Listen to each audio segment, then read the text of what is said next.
দর্শক, এবারে আইনি পরামর্শ।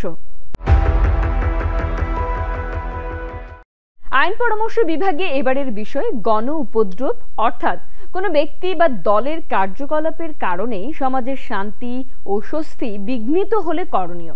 আমাদের আজকের অতিথি বাংলাদেশ সুপ্রিম কোর্টের আইনজীবী ব্যারিস্টার শারমিন আক্তার।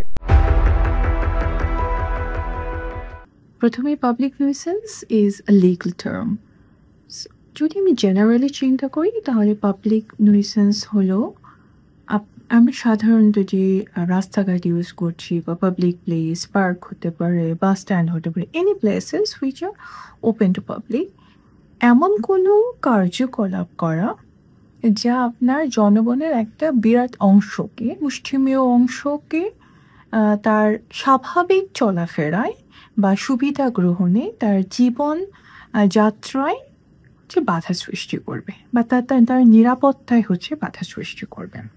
সো এটা কি হতে পারে? এটা আমার বিভিন্ন ধরনের কার্যক্রমের মাধ্যমে পাবলিক নিউসেন্সের সৃষ্টি হতে পারে। যেমন আমি যদি মনে করি যে যেখানে সেখানে আমি যখন ময়লা আবর্জনা ফেলবো, তার মাধ্যমে বায়ু দূষণের থ্রুতেও কিন্তু পাবলিক নিউসেন্স ক্রিয়েট হতে পারে।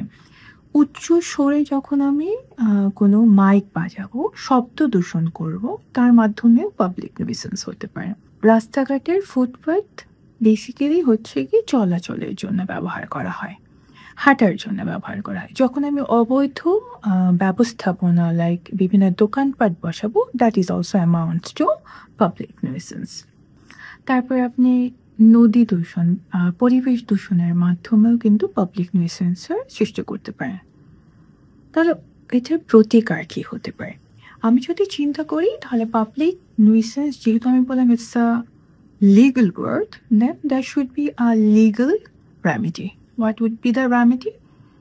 Remedy can be a criminal প্রতিকার, যেটা হতো ফৌজদারি প্রতিকার আমরা বলি, কারণ public nuisance is a criminal offence as per our penal code 1860 268 দ্বারায় সুন্দরভাবে পাবলিক নিউসেন্সের সংজ্ঞা এবং পাবলিক নিউসেন্স মাধ্যমে কী ধরনের অপরাধ সৃষ্টি হচ্ছে এবং তার পরবর্তীতে হচ্ছে তাদের শাস্তি কী হবে প্রপারলি বলা আছে। তাহলে আপনি ফৌজদারি প্রতিকার পেতে পারেন, মামলা ফাইল করা হতে পারে এবং সেক্ষেত্রে যিনি অপরাধী হিসেবে প্রমাণিত হবে তার অর্থদণ্ড বা কারাদণ্ড বা উভয় দণ্ডে দণ্ডিত হতে পারে।